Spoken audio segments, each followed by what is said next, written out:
Subscribe to our YouTube channel and press the bell icon to get the latest updates.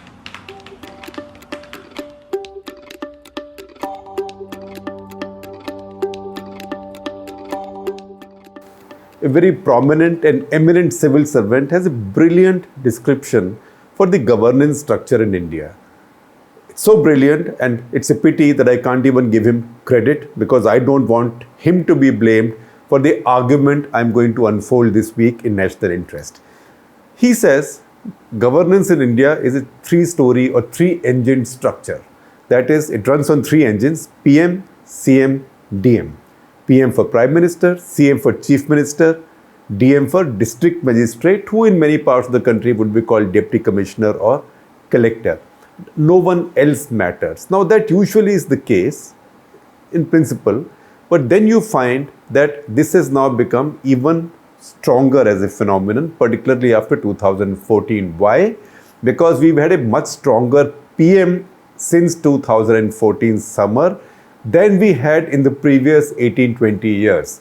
In fact, the previous 18 years were coalition governments, and before that, Narasimha Rao in his last couple of years was not as powerful as you might have imagined. So after about 2 decades of the PM not being so strong, we got a strong PM. Strong CMs had begun to come up already. We had Mayawati, we had Jayalalitha, and it was cross-party. We had Narendra Modi in Gujarat, as strong as CM can be. We had, in Congress party itself, had YS Rajshekhar Reddy in Andhra Pradesh. So the institution of an all-powerful CM had begun to rise. Mamata Banerjee had come up. This has also got strengthened now. So this is a strange contradiction. You might say that this is a contradiction. If you say that there is an all-powerful Prime Minister, how come there can also be all-powerful Chief Minister? So this is a peculiar, fascinating thing about India right now, that under a larger all-powerful system, many other mini dictatorships also prosper. All this has become even more pronounced because of the coronavirus pandemic. How? Because this pandemic gave the central government the opportunity and need, there was need to do it, to invoke Indian Epidemic Act and National Disaster Management Act. So Indian Epidemic Act was brought in by the British in the wake of the 1897 plague to give the central authority of the British government the power to pass any laws, give any instructions to a colony filled with subjects. That law still remains on our statute book. Then in 2005, the Congress party and UPA, led by the Congress party, they passed National Disaster Management Act. That was passed in the wake of the tsunami, 2004 tsunami. The idea was, if a calamity comes, hits one state very badly or more than one state, then center can do some things. Center can get additional powers to help handle the situation. Nobody had imagined when they passed that law that this pandemic will come, which will then engulf the entire nation.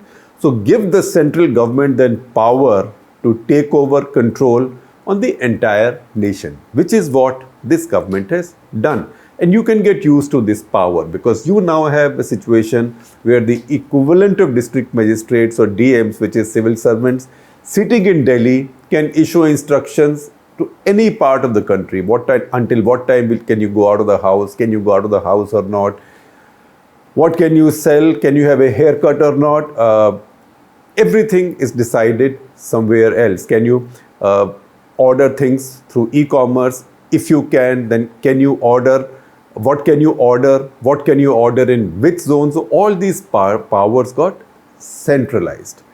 Now you might say that you are contradicting yourself, because if this powers got centralized, how can you say that you also have all-powerful CMs? So as I said, a new political contract has now come about where a lot of powerful CMs, as long as they are not adversarial to the center, are also allowed to do their own thing. Look at KCR in Telangana. See by Jagan Mohan Reddy in Andhra. Similarly, Naveen Patnaik in Odisha.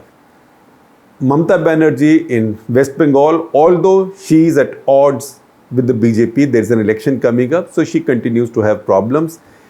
Even for the Congress party, Amrinder Singh is Punjab is a more powerful chief minister in his own right than any of his predecessors I have known since at least 1977, because all of them had cabinets, all of them had dissidents, all of them had to defer to something, and Congress chief ministers had to defer to the High Command much more than Amrinder Singh has to do.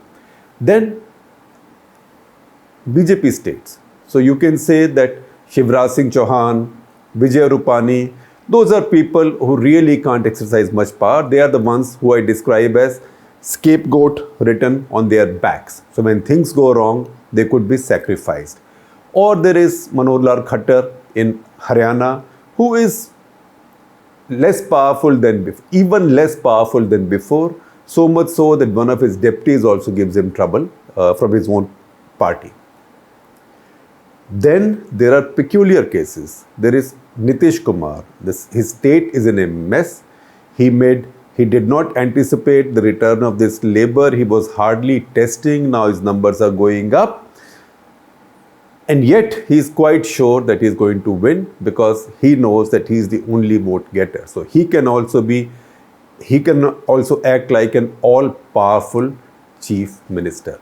Now, does it hurt anybody? Does it have consequences? It does have consequences.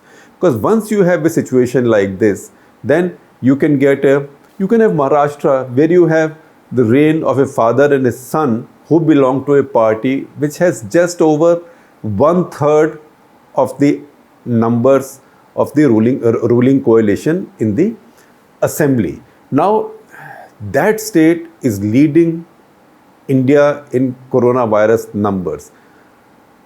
And it doesn't look like things are getting better. That state also had India's financial capital, and you have a situation whereby they are neither able to control the numbers, bring down the numbers or flatten the curve as they say, nor are they able to get the economic activity started. And yet they can carry on their own. So there are downsides to this. And what is the downside? So downside is, for example, when civil servants sitting far away in their bhavans and their blocks, drawing their power from an all-powerful authority, supreme authority, take decisions for the entire country, they sometimes or they often miss the detail in the picture. That's how nobody quite figured that there will be a big problem unleashed by this lockdown with a 4-hour notice in terms of this unorganized labor. Similarly, the state governments also didn't realize, neither labor importing governments like Punjab, Haryana, Delhi, Karnataka, Maharashtra, Gujarat, nor labor exporting state governments like Bihar, Uttar Pradesh, Jharkhand, Madhya Pradesh, West Bengal, Odisha. None of them anticipated what was going to happen, and we ended up with such a huge, humongous human disaster, which is now getting more complicated because many of these people have taken the virus back to their villages deep inside East Central India, which is the poorest part of India, also with the most primitive and the most underdeveloped health infrastructure. So these things happen when you have over-centralization. In this case, you've had over-centralization at 3 levels, PM, CM, DM. Because these chief ministers also, then just following the example of the center, just as cabinet ministers at the center don't matter very much, ministers and MLAs don't matter in the states very much also. So they also work through their favored civil servants. And then what happens when something goes wrong? Who's held accountable?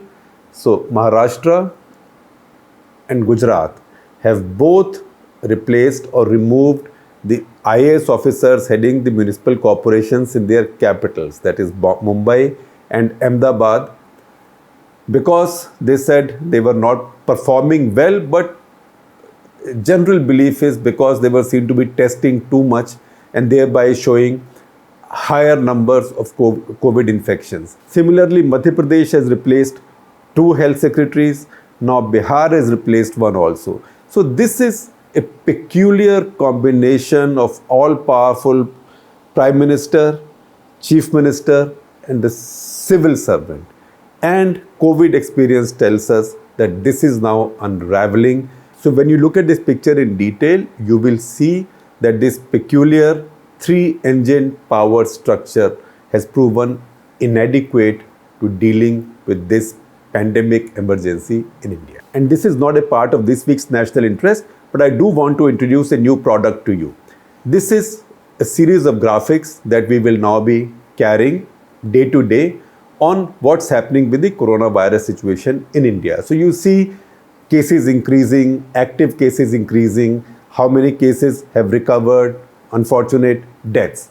A new parameter we are now using, it is the number of days by which recovered cases are tracking either total cases or active cases. What is active cases? Total cases minus recovered cases minus the unfortunately dead cases. So if you see these two graphics, they'll give you a very clear idea of how India's fight against coronavirus is proceeding. So my young new colleague Shipra Kapoor is doing these graphics, and we will expand this range of graphics on a day-to-day basis. If you see the two today, you can see that in terms of overall numbers, India's recovery rate or recovered cases are tracking total cases by 17 days, which is a lot. It should be less. Less is better.